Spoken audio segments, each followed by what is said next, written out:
What lies beyond the final breath? Does the self dissolve into nothingness, or does it pass through portals beyond human comprehension? Welcome, traveler of the soul, to the great unknown.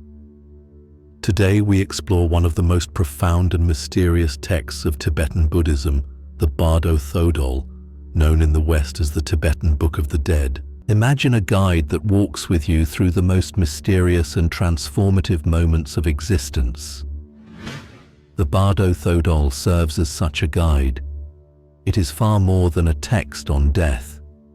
It is a spiritual map detailing the journey that follows our last moments. Together we will venture into this wisdom, seeking understanding of existence itself. The Bardo Thodol is attributed to Padmasambhava, a legendary figure in Tibetan Buddhism. Born in India, he is credited with introducing Buddhism to Tibet in the 8th century. Tibetan tradition honors him as Guru Rinpoche, meaning precious master. Yet, he was not merely a monk. He was a spiritual adept, a master of mystical practices and esoteric knowledge. His teachings did not only serve the living, but extended guidance to the dead, offering a pathway to liberation even after life had ended. From a young age, Padmasambhava exhibited extraordinary spiritual abilities and was recognized as a Mahasiddha, a being who attained profound enlightenment and extraordinary spiritual powers. He was invited to Tibet by King Trisong Detsen, who sought to establish Buddhism as a unifying spiritual force. However, at that time, Tibet was deeply rooted in shamanic and animist practices, particularly the Bon tradition. These diverse spiritual beliefs created resistance to Buddhism. Upon his arrival, Padmasambhava encountered opposition from local spirits and deities. Using his deep knowledge of tantric rituals and spiritual power, he subdued these forces, integrating their presence into Tibetan Buddhism rather than eradicating them. This synthesis laid the foundation for Buddhism's establishment in Tibet. To ensure a lasting spiritual legacy, he founded the Samye Monastery and began transmitting profound teachings on the nature of mind, reality, and the cycle of existence, known as samsara. Tibetan Buddhism perceives death not as an end, but as a transition, a gateway to possible enlightenment. Padmasambhava recognized that the moment of death creates a rare opportunity where the mind, freed from bodily distractions, becomes more attuned to ultimate truth. Yet, he also saw that most individuals become lost in fear and illusion at this crucial moment, missing the chance for liberation. His purpose in composing the Bardo Thodol was to serve as a guide for those transitioning beyond life, offering instructions that could be recited by the living to assist the departed. The text was also meant to be studied during life, preparing the mind to navigate the bardos, transitional states after death. He sought to reduce suffering and provide a chance for enlightenment, even when all else seemed uncertain. His compassion formed the foundation of this work. Recognizing that not everyone attains enlightenment in life, he provided a final opportunity in death, guiding souls toward recognizing the radiant light of pure consciousness at the moment of passing. The Bardo Thodol describes 3 primary transitional stages that every soul encounters. The first is the moment of death, where the physical body dissolves and consciousness is freed. In this state, the soul perceives the primordial clear light, a brilliant pure radiance representing the ultimate nature of mind. This light embodies absolute awareness, free from duality, fear, or attachment. Some might call it the higher self, others the divine mind. Many names attempt to describe this ineffable state of infinite peace. For those who have cultivated spiritual awareness, recognizing this light leads to immediate liberation. This experience is beyond doctrine or ritual. It is a direct realization where all karmic imprints and identities dissolve into pure being. However, for those unprepared, the intensity of the light can be overwhelming. Fear and attachment prevent recognition, causing the soul to recoil. Instead of embracing liberation, it moves into deeper layers of illusion, progressing into the subsequent stages where visions become more distorted and shaped by past karma. As the soul journeys further, it enters a realm of visions. This state strips away physical limitations, revealing a dimension where the mind's contents manifest without obstruction.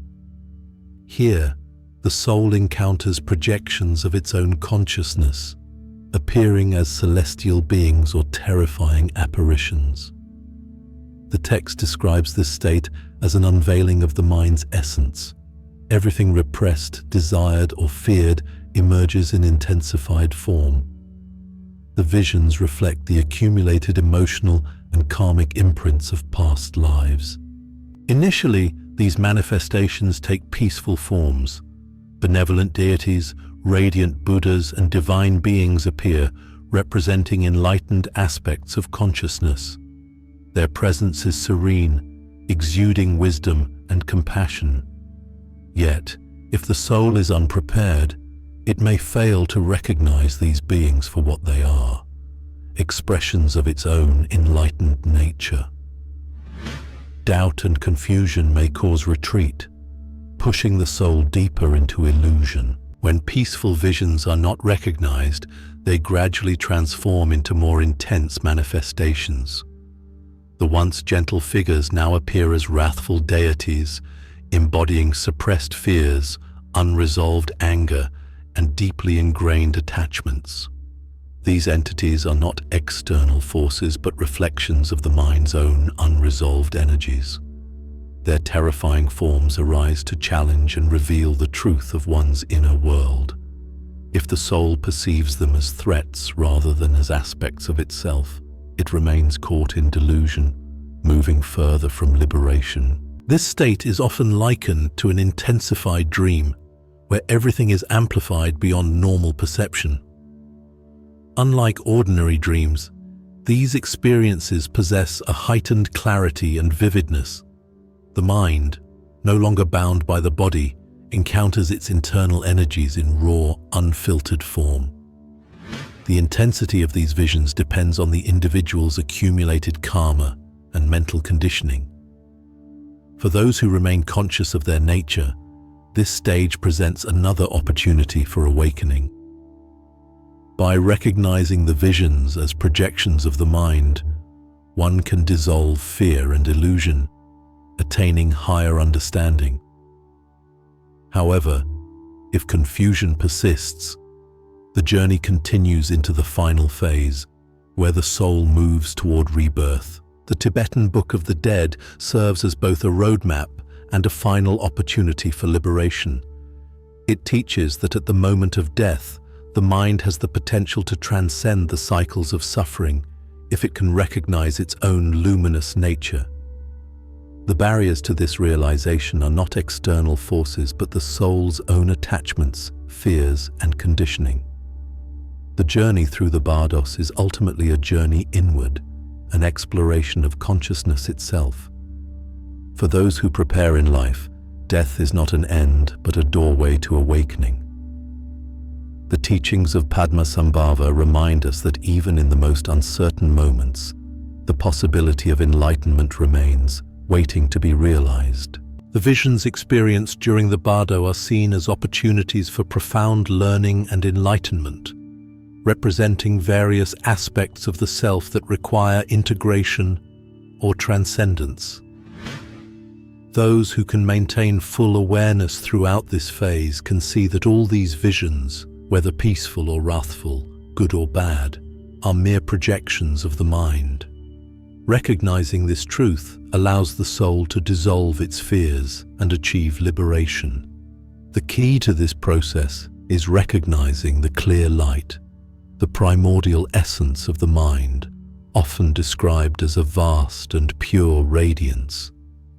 The clear light represents the true nature of all beings, unaffected by the mental projections and illusions that arise during this stage. If the soul can perceive the clear light amidst the visions, it can attain enlightenment and transcend the cycle of rebirth.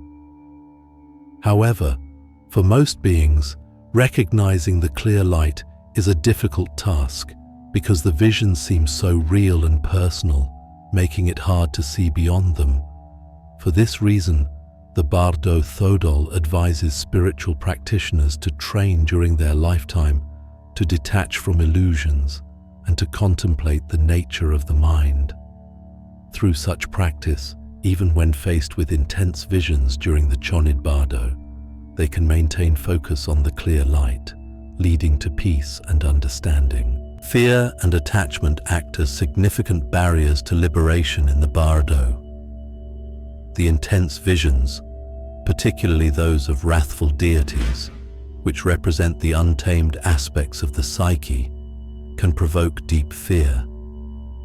This fear creates a sense of separation from the self and prevents the soul from recognizing the visions as parts of its own mind. The soul may want to flee from these visions or, in attachment, fixate on the peaceful ones, especially those that feel comforting, which ultimately keeps it trapped in the cycle of samsara. To break free from this cycle, the soul must learn to recognize that the visions have no inherent reality of their own. In Tibetan Buddhism, this understanding is referred to as shunyata, or emptiness.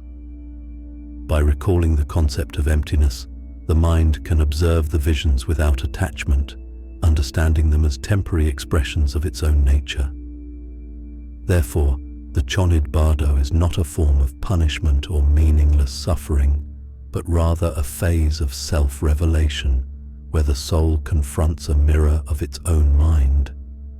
It is a test that reveals those ready for liberation and those who still require further rebirths to deepen their learning. The Sidpa Bardo represents the final stage of the journey where the soul faces a crucial moment, the choice of its next body. This decision is influenced by the accumulated karma, actions, thoughts, and intentions of the previous lifetimes. It is as though everything experienced in the previous stages has led to this point, where the soul's internal state determines its next destination.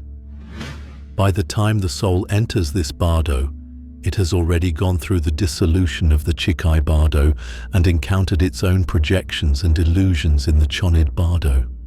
Now, in the Sidpa Bardo, it enters a phase of greater psychic density where the desire for rebirth becomes more intense, driven by unresolved fears and attachments. This desire compels the soul to seek a new body and form of existence. The consciousness during this stage is strongly influenced by the karmic inclinations accumulated over previous lifetimes. These inclinations create subtle marks or imprints that act as magnets, drawing the soul towards circumstances and experiences that align with its internal state. For example, if the soul carries a great deal of fear, it may be drawn toward a rebirth where it will face similar emotions. Similarly, intense desires and uncontrolled emotions generate a powerful force that shapes the nature of the life the soul will encounter in its next cycle. In the Sidpa Bardo, the soul encounters various visions associated with the rebirth process. These visions often involve images of couples in union, symbolizing the creation of new life. At this point, the soul is urged to choose a new body, guided unconsciously by emotional tendencies and karmic forces. The Bardo Thodol advises the soul to maintain detachment and lucidity upon encountering these visions. Only by doing so can the soul avoid blindly following its karmic impulses into an undesirable rebirth. For those able to maintain calm and detachment, the Sidpa Bardo presents a final opportunity for transcendence. offering the possibility of avoiding rebirth altogether. This is the ultimate goal for the spiritual practitioner. Rather than being drawn back into the cycle of rebirth, they must recognize the visions for what they are, temporary manifestations of their own mind, empty and ephemeral in nature. Throughout the experiences of the Siddha Bardo, the soul feels an intense pull toward a new body, which is described as a kind of psychic storm. It is as if the need to continue existing, to once again take on form, becomes irresistible. The choice of a new body occurs unconsciously, driven by deep, instinctual impulses. The nature of the new body is shaped by the mind's state, acting as a mirror reflecting what the soul needs to experience or resolve. This process aligns with the Buddhist belief that each rebirth is an opportunity for spiritual growth. The body the soul chooses is a direct reflection of its karmic and spiritual development. However, many beings fail to recognize this opportunity and are reborn into situations where suffering perpetuates itself. For those who can see through the illusion, however, there exists the possibility of merging with the clear light, the ultimate essence of the mind, and transcending the cycle of rebirth. The Bardo Thodol teaches that preparation for the Siddha Bardo begins in life. By contemplating the nature of our desires and fears while still alive, we can increase our awareness of the impulses that shape our destiny. Spiritual practices like meditation and reflections on death enhance the capacity for detachment, helping the mind to remain unshackled by the emotional dramas that arise in the Siddha Bardo. The Siddha Bardo thus reveals an essential truth: life and death are interconnected, and the cycle of rebirth is merely an ongoing expression of our own choices and perceptions. By freeing ourselves from attachments, we liberate ourselves from the cycle of rebirth and attain enlightenment, the state where there is no more rebirth because the illusion of a fixed identity no longer exists. The Bardo Thodol is not merely a religious or esoteric text. It is a tool for self-knowledge, a mirror reflecting the mind, and a map guiding us toward our destiny. It teaches us that death, while the ultimate end of our earthly story, also serves as the portal to new beginnings. As Ram Dass once said, "When you die, there is only one question that matters: how much did you love?" In this sense, the Tibetan Book of the Dead invites us to reflect on our own lives, urging us to ask whether we are truly prepared for the final journey. Are we ready to let go of everything we think we are? By contemplating these teachings, we not only prepare ourselves for death, but also learn to live more fully, embracing the impermanence and interconnectedness of all things.